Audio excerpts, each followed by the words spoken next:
Now, to further discuss this, I'm joined by Executive Director, Sterling Center for Law, Deji Ajare. Hello, Deji. Thank you so much for joining me at this time. Good afternoon, and thanks for having me today.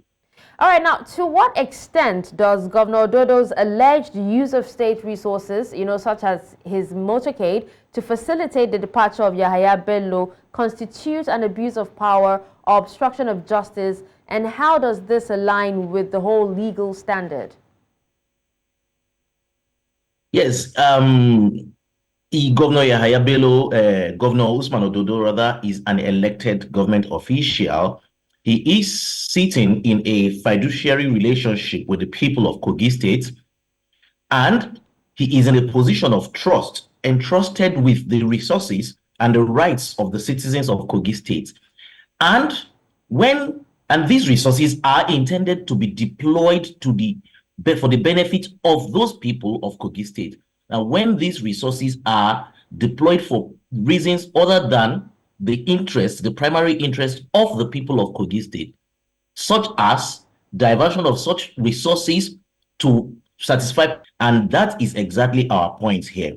The point is that when a person is entrusted with public funds or public office or public authority, such as a governor, it is important that we as citizens carefully monitor their activities to ensure that they do not deploy these things for personal gains or to protect their personal and political interests, just like Governor Ododo is alleged to have done in aiding the escape of former Governor Yahaya Bello and harboring him in the State House, as have been widely reported in several reputable media houses. And so it is important that those who are constitutionally empowered to do so, the Kogi State House of Assembly, look into this, investigate, and if the governor is indeed found wanting, to take steps to immediately impeach the governor. All right, now let's talk about, the role that the Kogi State House of Assembly should play in investigating allegations of misconduct against the governor. What steps do you think that they can take to ensure a fair and impartial inquiry into this matter?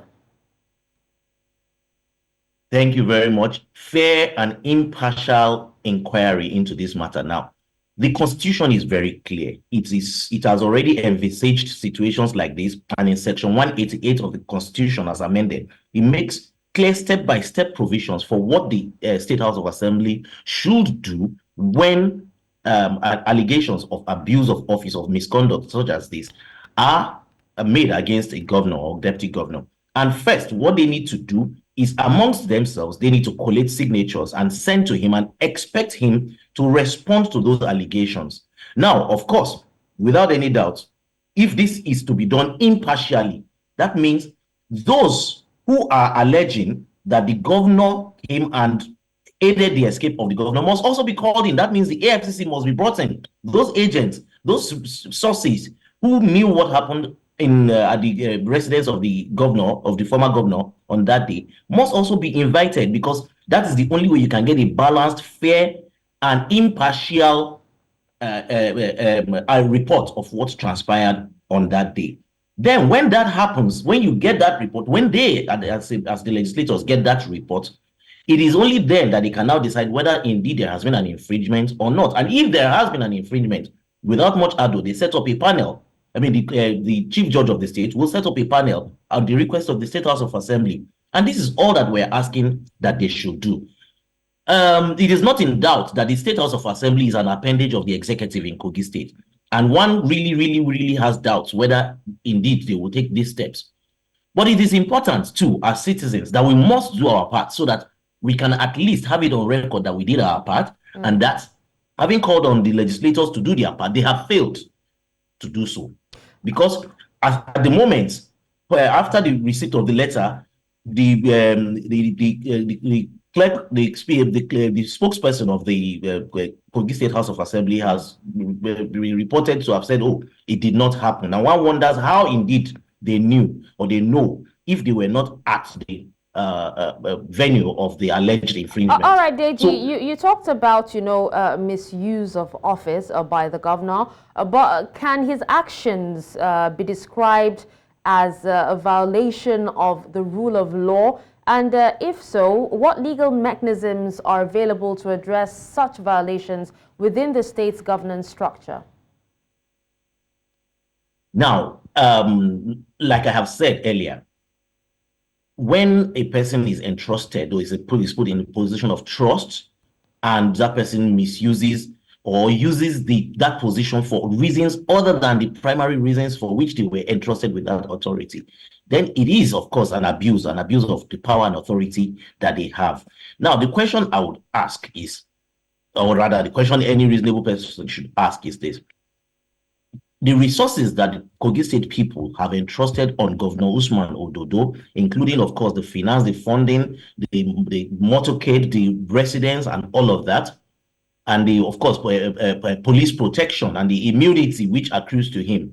Are these things meant for the protection of Governor Usman Ododo's political allies or political godfathers?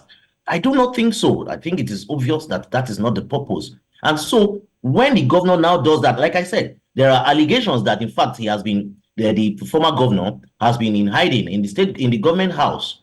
There are allegations that in fact it is the governor's motorcade that has been carrying the former governor around the country.